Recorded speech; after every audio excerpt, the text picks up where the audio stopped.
Max, the one to watch for the best in entertainment, now has live sports with the Bleacher Report sports add-on. 5, 4, 3, 2, I let one go. Stream hundreds of select live games from MLB. That's gonna go! NBA, NHL, U.S. Soccer, and NCAA Men's March Madness. We just see what we think we just saw! And it's all included for a limited time with any Max subscription. He got him! After the promo period, add it for $9.99 a month. Base subscription required. Apple Card is the credit card created by Apple. You earn 3% daily cash back up front when you use it to buy a new iPhone 15, AirPods, or any products at Apple. And you can automatically grow your daily cash at 4.15% annual percentage yield when you open a high-yield savings account. Apply for Apple Card in the Wallet app on iPhone. Apple Card subject to credit approval. Savings is available to Apple Card owners subject to eligibility. Savings accounts by Goldman Sachs Bank USA, member FDIC. Terms apply. This episode is brought to you by Columbia Sportswear. It's snowing again, and that wind chill is killer. But you're not worried about that because you shop the Omni Heat Infinity Collection. It's warmth perfected with tiny gold dots that reflect your body heat inside and protect you from the cold outside. No snow or chilly temps can stop you now. Go out anyway. Shop the Omni Heat Infinity Collection now at Columbia.com/infinity. Serie A Chronicles is a Media Chronicles production.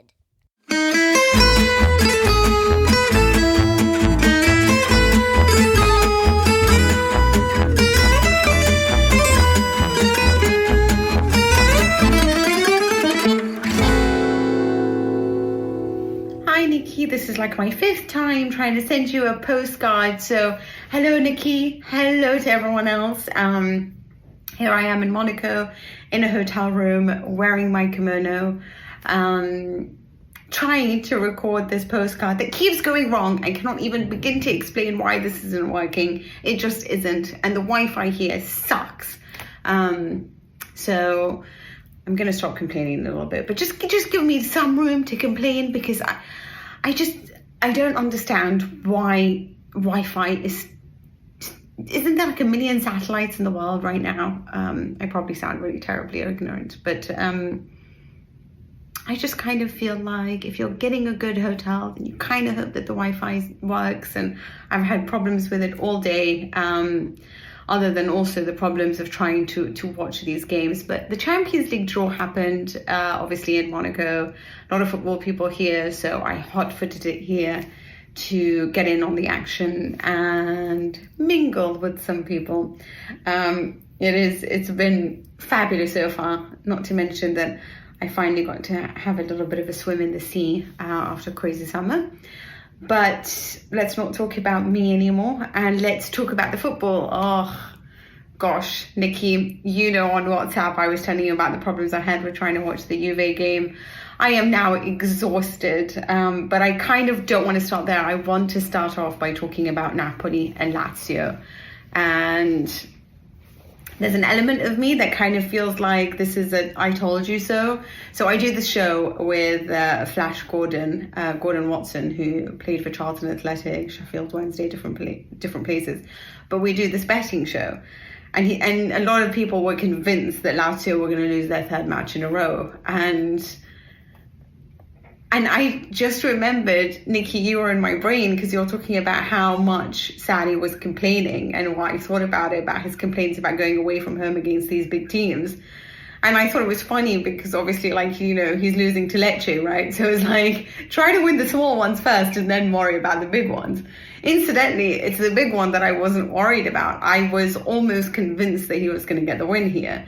And there's been a lot of drama about this Napoli side, about their defending, about the absence of Kim.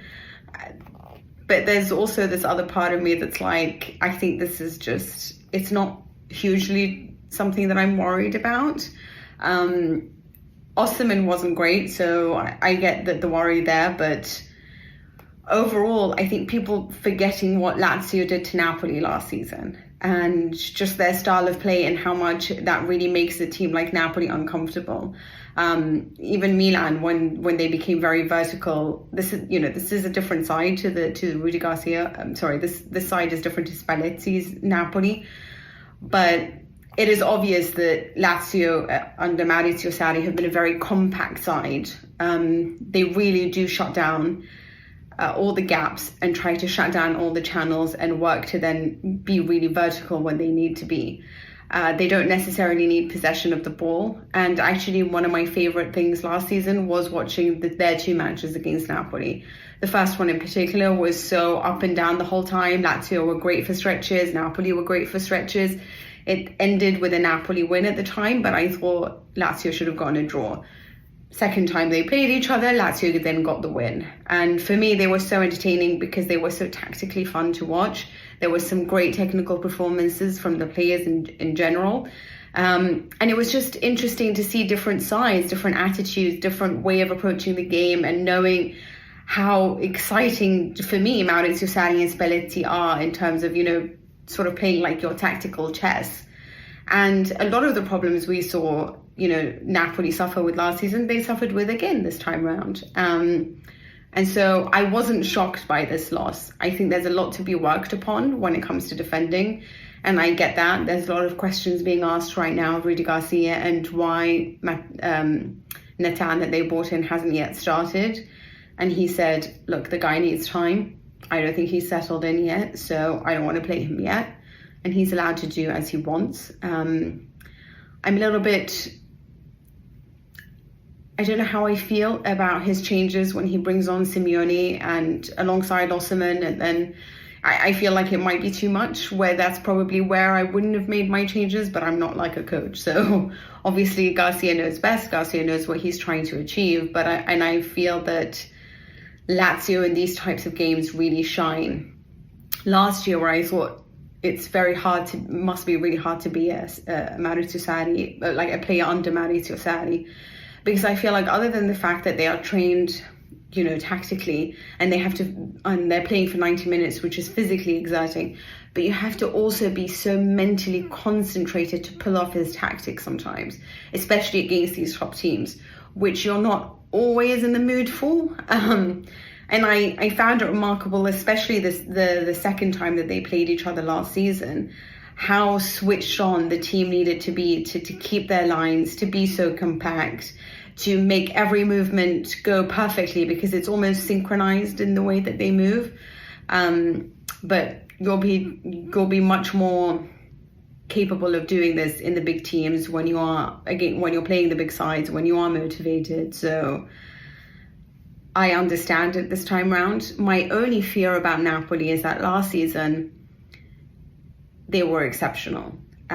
We've had talks about the fact that no one was really except for them. So they didn't have they didn't have this team chasing them the whole way through, where it was really tight and nervy. They had such a big gap over the next challenging team. So, and that challenging team kept changing, right? Whether it was Lazio or Inter or Juventus or whoever. And so you felt that, they could sort of go through without facing all the uncomfortable psychological effects of being chased in the league for being champions. But my worry has always been psychological when it comes to Napoli. When the tough gets going, when you need to really step on yourself and fight for everything, do they have 11 lions on the pitch like the fans were demanding? And I'm interested to see whether Rudi Garcia can get that out of them, because I think that's where they've always fallen. They didn't last year. Last year they were spectacular. We all know that. Will they fall this year? Will they be that team that are just so hungry and so desperate for glory that they can repeat this again? And I think that's the question mark. It's not defensive compactness.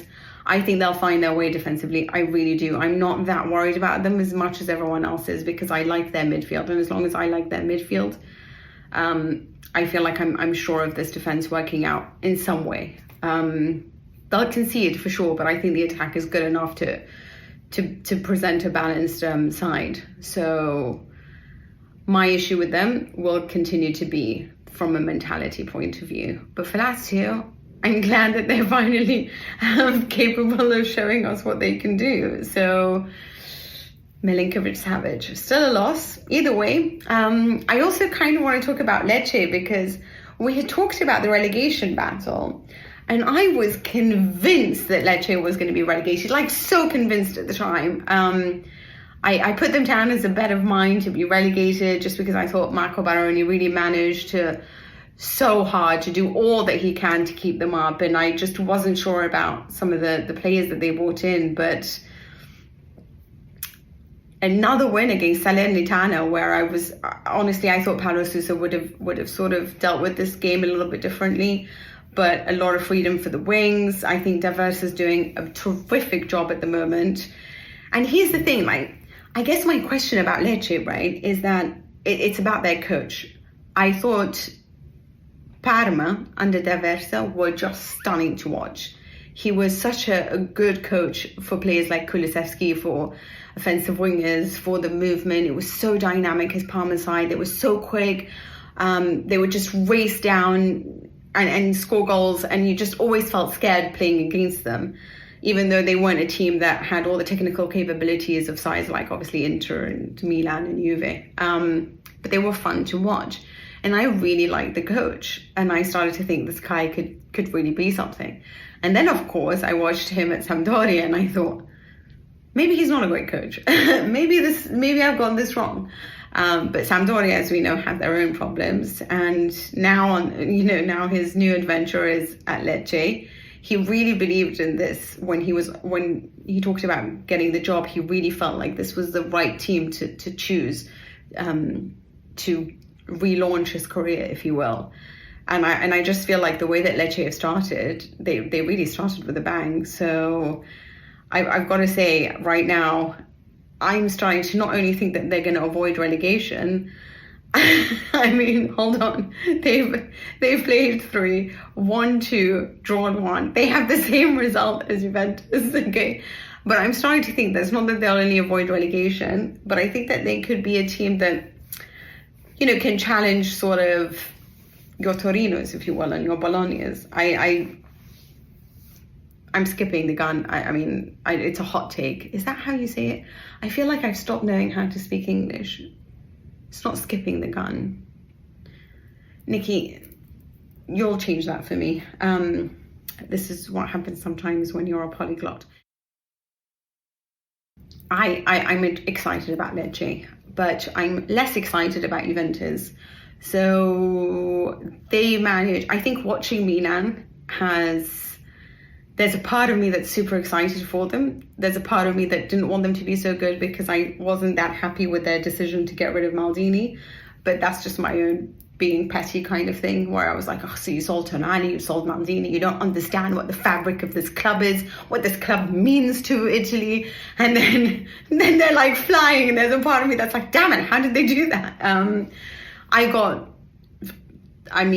sure, I don't know if any of you heard, but like there was in many ways Forlani, who is part of management, wasn't so well loved and accused of quite a lot of pushing out Maldini, for example. So Milan doing so well has gotten me being like, wow, but Pioli's Pioli, right? He might just be the best Italian coach at the moment. Or is it Simone Inzaghi? Because Inter look ridiculous. I mean, Marcus Thuram just looks like he seamlessly has like managed to find his way within this Inter side, really doing special kind of stuff.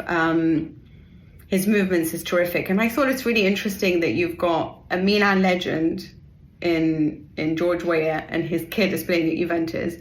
And then you have this Juventus legend in Lilian Thuram, and his kid is playing at Inter. So now we need an Inter legend whose kid goes on to play at Milan, just to make it a nice round circle. Anyway, just a random thought that I had, but they look very strong right now. Inter, in fact, they look almost too strong. And between them and Milan, I feel like I'd probably bet on Inter, just because I'm yet to see what Milan can do against a really strong attack. I'm not convinced Roma have this strong attack just yet. So, yes, jury's still out for me on Roma, but I'm scared of this Inter side. I'm really scared. So those two, I think, will be challenging for the Scudetto. And it's not that I mean, Juventus had a relatively easy, well, a very easy one actually against Empoli. Empoli are really shockingly bad this season, and I think they're probably a team that we could look at for possible relegation. I know it looks like this is another hot take 3 games in, but it's yeah. I mean, they've got talented technical players. They do. It's just I'm not that keen on their strategy under Zanetti. Anyway, that's a different conversation. I think that when you look at Juventus, you start to wonder whether the team is of the level that I expect from Juventus. Obviously, in the way that we work is that I'll watch, I cover a lot of European football in general. And so a lot of the time what I'm doing is watching a lot of Inter, a lot of Milan, a lot of Juve and Napoli, but perhaps less of your Lecces and Salernitanas, right? And I just feel that I've gotten used to watching a very high level of football. And right now I watch Juve and I don't see a high level of football. I see a lot of technical errors. I see Miretti, who can progress the ball wonderfully, but is also a kid who makes a lot of mistakes that are very frustrating to watch. And I need to show patience with him, obviously, because he's still a kid, right? But there's a part of me that's like, yeah, this is Juventus. Like, unless you're going to do it straight away, then... But you have to accept this is a different Juventus. So I guess perhaps what I mean to say is that they have different expectations.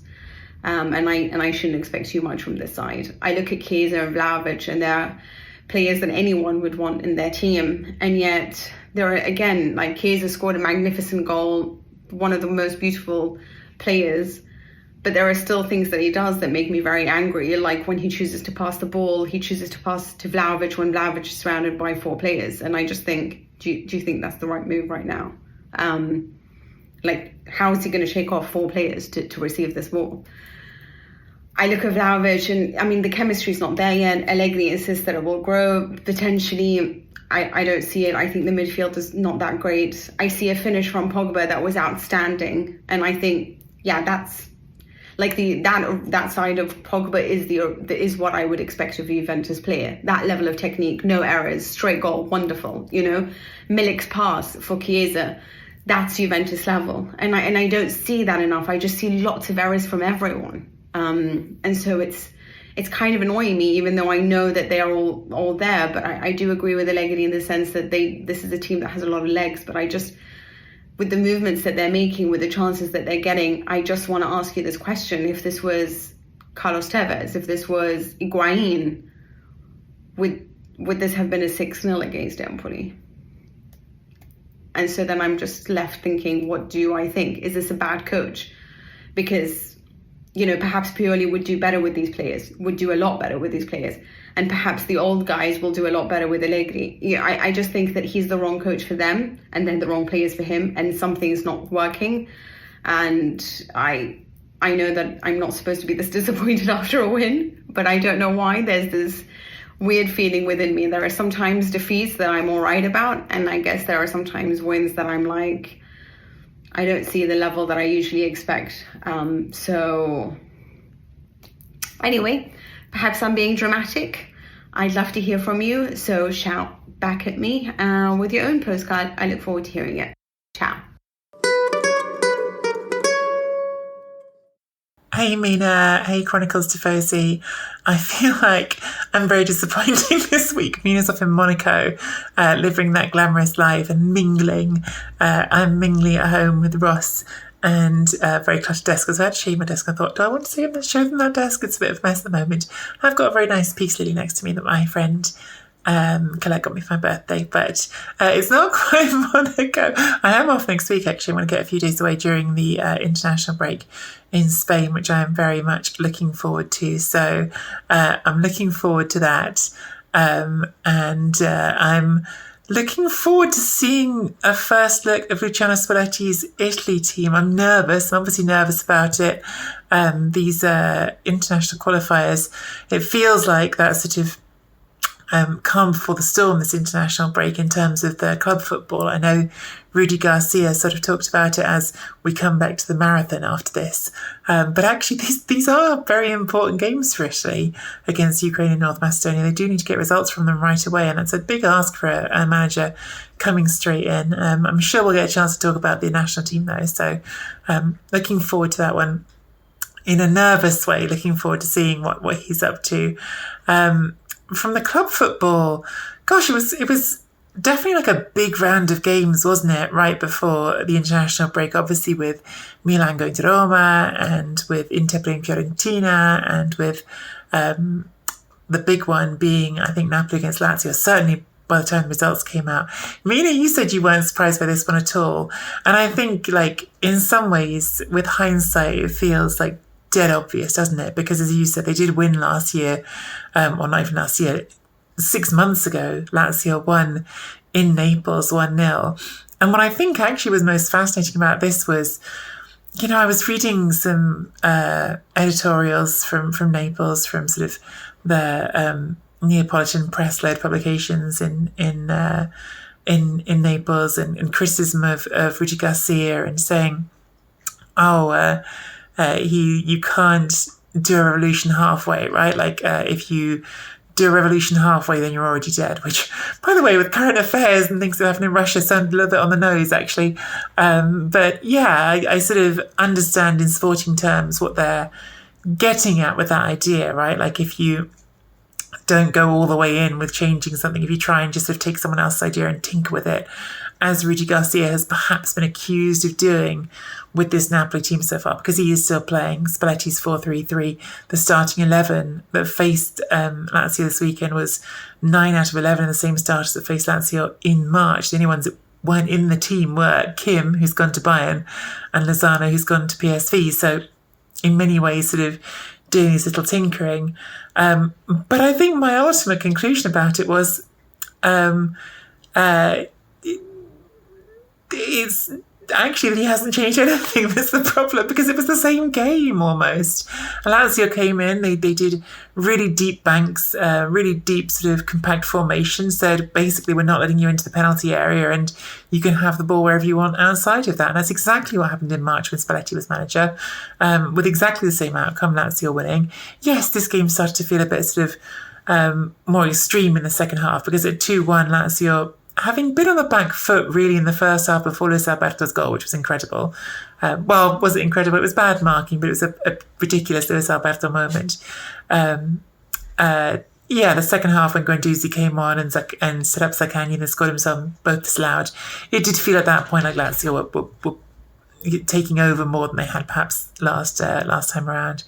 But I think putting too much of this on Garcia is ridiculous. I think Sarri, even at the end of it, obviously happy to have won as Lazio manager, but saying when I was growing up, the coaches always told me that August football is a liar. And I think he's dead on. I think I've always said about pre-season friendlies. I think it's probably true of these early season games as well.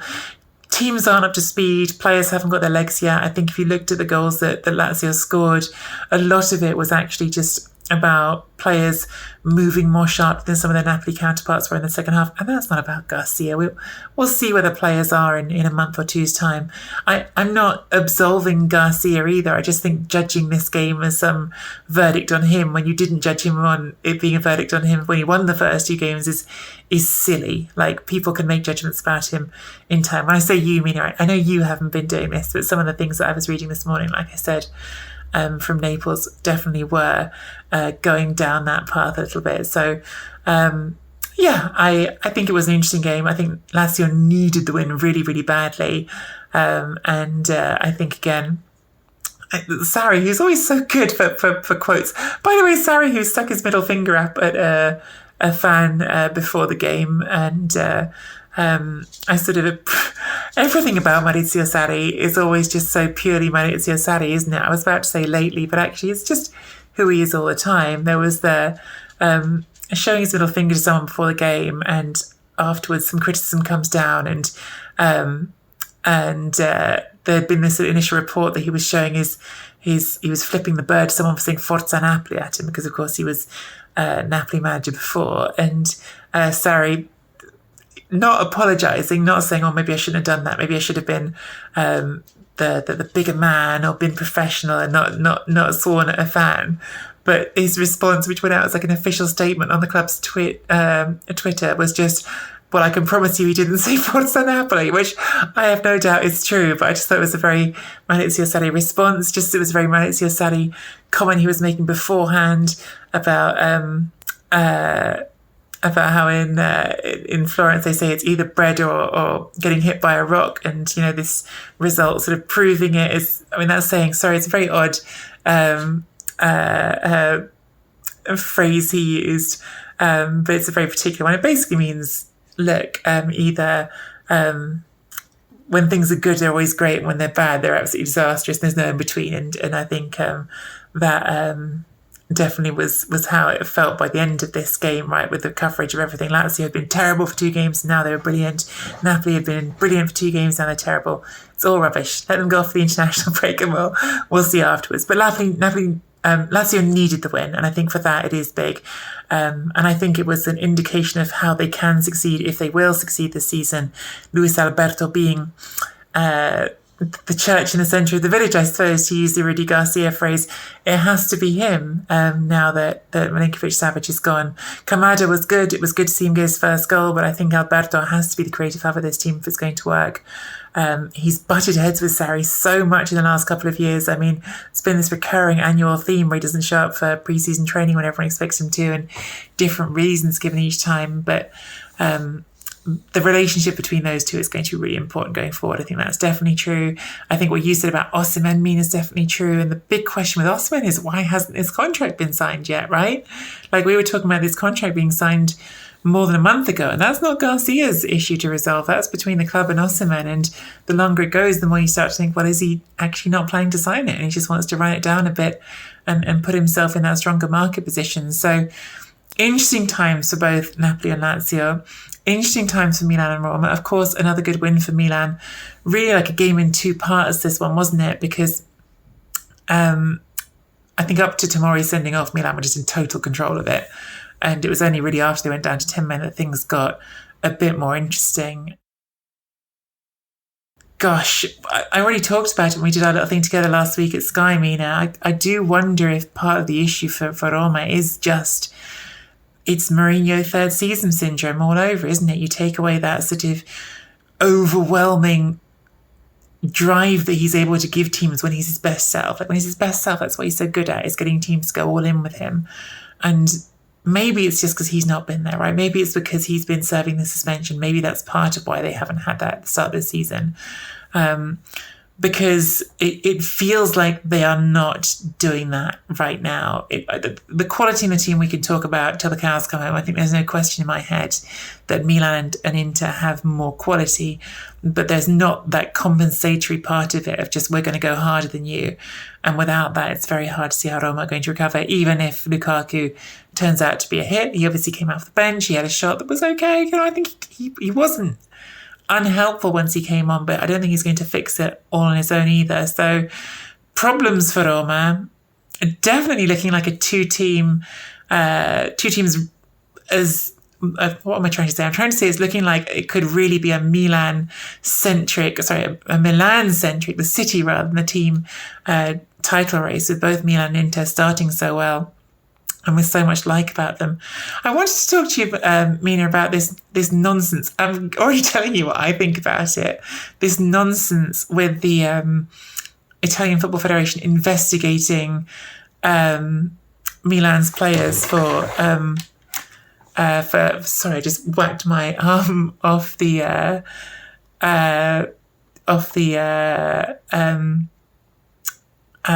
desk I'm next to. Sorry, professional video streaming moment. This nonsense with fans singing, with the players singing chants on the team bus. That is a chant, by the way, that they literally have played at the start of games at San Siro for Milan, that the Lega Serie A's own Twitter account will put out there on Twitter days ago as like a, look what great atmosphere in Serie A moment. And now you're saying it's unprofessional, and it needs inquiry. The players are singing songs on the bus because perhaps there's like a little dig at Juventus in there. It's nonsense. It makes me angry. I think when this league is still, I know more's being done, but still hasn't got on top of and doesn't always react the best to issues like racism, the fact that they get involved in this ridiculous stuff about players having a good time after they won a big game and chanting, being all in the moment is absurd. So I just wanted to vent my little anger about that. But really great stuff for Milan. You know, we've been waxing lyrical about Pulisic, I felt the last couple of weeks, but Leao back at the centre of things, scoring. Giroud just being consistent and getting those penalties in to start this season. It's been a really promising start, and the same goes for Inter.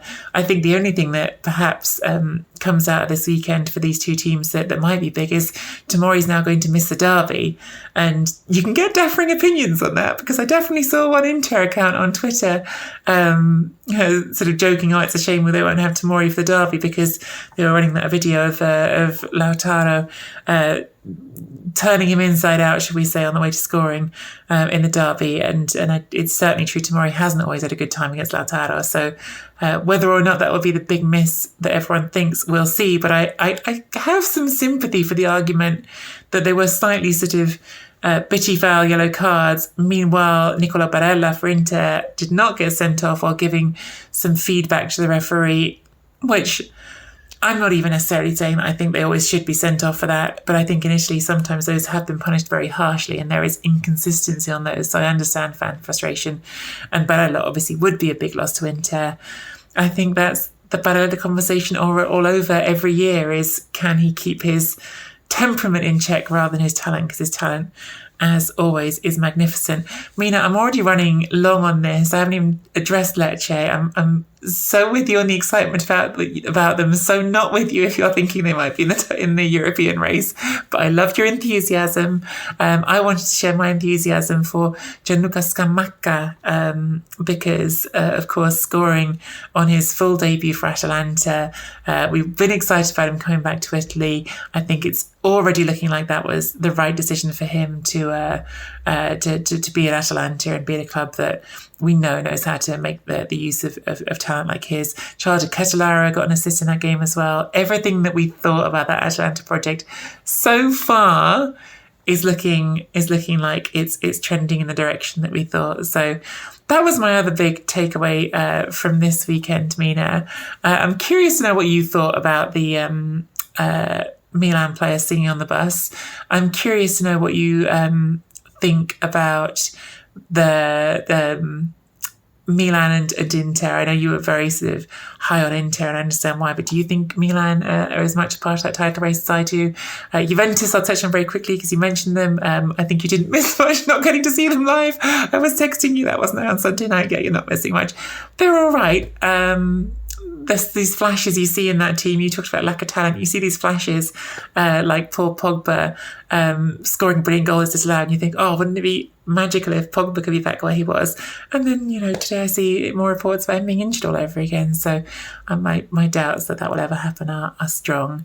But Chiesa has had a good start to the season. I think that was one of those really encouraging moments where you see he goes down on that goal and then gets up and keeps going. He doesn't look for the foul. He doesn't look for what could easily have been a foul and a red card type of moment. Just push on and score the goal instead. So there are bright sparks in there, but I'm slightly with you on questions about the overall talent in that group, which is why for me I think it is already the Milan clubs and Napoli, because I'm not jerking my knees so hard in reaction to that one game, who are the front runners for me. But that's going to be it for me, and let me know what you think. Hi Nicky, I'm sorry it's taken so long to get back to you on this voice note. I am having such problems with Wi-Fi, and my Vodafone, who I'm with, I don't have enough credit or whatever it is to let me upload this voice note, so I'm having to always wait for Wi-Fi everywhere, and it's just not that strong in Monaco. As you can see, I've got the water behind me. I did promise you to show you some scenery, but I wanted to laugh with you a little bit because Nicky, there's a lot of what you said that I completely agree on, and I just want to start with one thing that I kind of wish you understood if you followed Formula One. But basically, Atalanta, Scamacca, brilliant, right? But what I loved was Martin Turun's post on Instagram, because he said, I'm just trying to force the headline, a Dutchman takes victory on Monza. Now, basically, Max Verstappen is a Dutch driver, and he's always winning Formula One. He's just won 10 races in a row. And they were saying, we're going to hear the Dutch anthem again because, Max is going to win this race again. And it's a race in Monza, so they wanted Ferrari to win, right? But it didn't work out. And not only did Max also win the Formula One race, but Giroud and his Atalanta side won over Monza. I wonder if you have any... I think we can all expect Monza to not be what they were last season, right? But my question to you is where do you think that they're going to end up? I had this really hot take last year, and I didn't really want to share it too much, but in my opinion, had Palladino started that season, then potentially they could have been really fighting for some exciting spots at the top of the league. Not top 4, but quite far up, let's say. It's only because they didn't start off so well. But I don't know what to make of Atalanta. I'm not entirely sure it's going to come together. They're doing very well, and I think Scamacca certainly made the right choice by going there, because Gasperini is exactly the type of coach that I think he requires. He loves to play within a system. We saw that under De Zerbi, and now we're going to see it under Gasperini. So certainly for him, I think this is a great move. We're seeing his potential. We're seeing Charles de Ketelaere. I think it's interesting the way that Gasperini is speaking in his conferences, because he really seems to rate de Ketelaere. And I feel like I'm so happy to watch this boy under somebody who really rates him, and perhaps without the kind of pressure that comes with wearing a Milan jersey. So maybe if he's good enough, then he can return, especially this excellent Milan side. I agree with you. I do think this is going to be a Milan-centric Scudetto challenge. Having said all of this, I'm not yet willing to give up on some of the challenges, and that includes Napoli and Juventus. The Napoli one, when you were reading about what you were telling me, about the revolution, it's interesting because I always go back to this quote that's from Pep Guardiola, in which he says at the time, in order to win again, in order to target more things, we must always bring in new players, so that there's that challenge, that hunger remains within the side. If we keep the same things and keep trying to go again and again, it starts to eventually crumble. It's a little bit of what Pochettino was trying to explain as well when he was at Spurs and they had reached the Champions League final, and he was saying, like, I need money because I need challenge. Like, this team was obviously good enough to have done so well in the Champions League, but I need more. And we knew what happened then. But perhaps what Rudi Garcia needed was just more introduction of players, which wasn't going to happen when De Laurentiis just watched the side do so well. So I still think this will come together. I certainly don't think they're going to be the Napoli of last season. But even I was amazing with the Napoli of last season. I really think that, Spalletti just did such a tremendous job. Also, this is a different Inter Milan, right? Like, I'm excited to see how far they can get. And quick take, I'm interested to see, if I ask you right now, who's going to win the derby? Who's it going to be? Is it going to be Mina or is it going to be Inter? Because my money is still on Inter winning it. So I just feel like right now, a team that hasn't conceded any goals at the start of the season, that has Marcus Thuram playing like that has people questioning whether or not this Inter side, despite letting go of the likes of Skriniar, Brozovic, Lukaku, obviously, might just be stronger. I don't know, but they have a good midfield. They are looking really hot. I didn't expect it all to come together at the start of the season. So right now, they're showing me the kind of balance that I want to see from a side. So look, they're never going to be a team that is like 90 minutes completely concentrated in every match. I think that's quite hard to ask for, to be honest with you. But against Milan, without Tomori, there's still some doubts that I have about Milan. Just put it that way. Although they are looking so fly right now, they're looking so hot, and their attack just comes together so well because there are so many different avenues to go. They're no longer dependent on Leao. So it's either, but of course when he's on, who could be better than Leao, right? So it's Leao, it's Giroud always scoring consistently. He's somebody that doesn't really make mistakes. Then you've got the beauty of Pulisic. I'm waiting for Chukwueze to show us what he's really capable of, because I think his ceiling is quite high. And then you add into that, the midfield right now with Loftus-Cheek playing really, really well, to the extent that the Milan players were upset they can be substituted off, knowing that it's Pioli, which is the safety pair of hands that I actually really trust in general. I trust Pioli probably even more than I trust Simone Inzaghi, if I'm very honest with you. Reinders, oh my God, it's so many names. It's just the back line. It's just the back line that sometimes scares me against a very full force attack. And we'll see that against Inter, and I think we can make better judgments then, because maybe I have nothing to worry about and Milan are actually like a super balanced team all over, or maybe I do have something to worry about. But I think this is going to be so exciting. There's a part of me that wishes it's come too soon, but another part of me that's like, great, so I can take loads of hot takes after that. Lecce. Okay, I'm not saying pushing for I don't think they're going to push for Europe. I don't think they're going to be like on par with Fiorentina, who what happened there, huh? But I do think that they can maybe push for like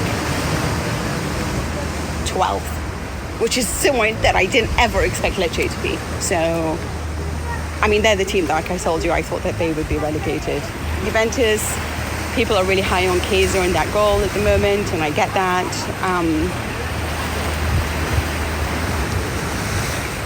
Listen, you never know. Maybe they'll get it together in November, which is roughly the time that Allegri usually gets it together with Juventus. Or maybe they'll be exposed for the fact that midfield still doesn't look that strong to me.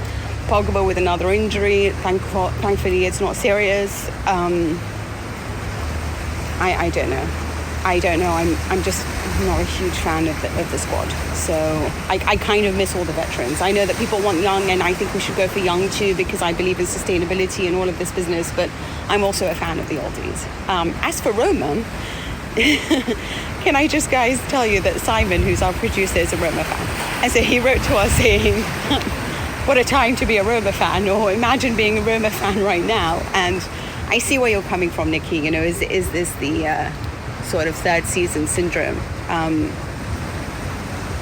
Maybe, or maybe in all honesty, I kind of agree a little bit with, oh, my speakers are going off and on, so I hope you're hearing me well. Maybe I a little bit agree with Capello. Matic is a big loss. It's a big loss. And I think that Matic and Cristante together was a great team. Without Matic, you see that the midfield filter isn't there. And then, do you remember, it's something I always go back to. People talk about defenders a lot. It's your midfield that ensures a strong defense. It's your midfield that ensures a strong attack. It's the balance in your midfield. If you don't have it, I don't care if you've got Chiesa. If you have Chiellini or Bonucci or Smalling or whoever, some of the greats, even the best centre-backs, you know, there's no more Baresis in the world. And so there'll be some great centre-backs, but if you don't have a midfield that works hard, when you don't have, like, you know, when Juventus had the BBC and everyone talked about it, yeah, but what we don't fail to ever recognise was the fact that there was also a Khedira who used to step into the gaps and make sure that was cornered off or sealed off. We also saw Blaise Matuidi running endlessly to cover any mistakes. You have to note these things even when we talk about great defences. And so I think that the midfield is so important. And so you can have a great Smalling, you can have great centre-backs, but if you don't have Matic up front, you know, like when Chelsea had that strong defence, if you don't have Kante there stopping everything, it makes a difference. It makes a difference when Tonali last season was running for three men, when they conceded even less because they had Kessie too. It was the midfield that ensured Tomori did so well. And Tomori was exposed when that midfield started to lose its balance. And Roma's balance has been lost in midfield. So that is something that they need to address. I don't know if they can or not. There is all these questions now being asked about an argument, actually, Nicky. I'm sure that you saw that afterwards about how heated it got into the dressing rooms, where players want something more exciting to play with, different types of tactics. Mourinho angry at overall at how the team is playing. I honestly don't know. I mean, at the end of the day, they've spent money. I mean, over the 3 years that Mourinho's been there, it's not like they haven't spent money. If it's not on buying the players they want, it's certainly on salaries. So you've got Lukaku now, you've got the striker that you dreamed of. So, well, we have to give him time because it's only fair. But let's see what they can do. I mean, people were saying now that you have Lukaku, you should be challenging for the Scudetto. I was like, oh, I don't know about that. Have you guys seen Inter? So, yes, I'm interested to see the derby. I want to see what happens with Atalanta. And I also want to see Vincenzo Italiano at Fiorentina. It's been hard because obviously he's had to play matches in the Conference League, so the players have already been a little bit overextended at this early stage of the season, playing so many games. But I'm also interested to see the balance that they have within that side, if there is going to be the balance required to ensure success. Because sometimes perhaps they're a team that attacks so well but really don't know the other side of it as well as they should. Anyway, ciao!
Sports Social Podcast Network.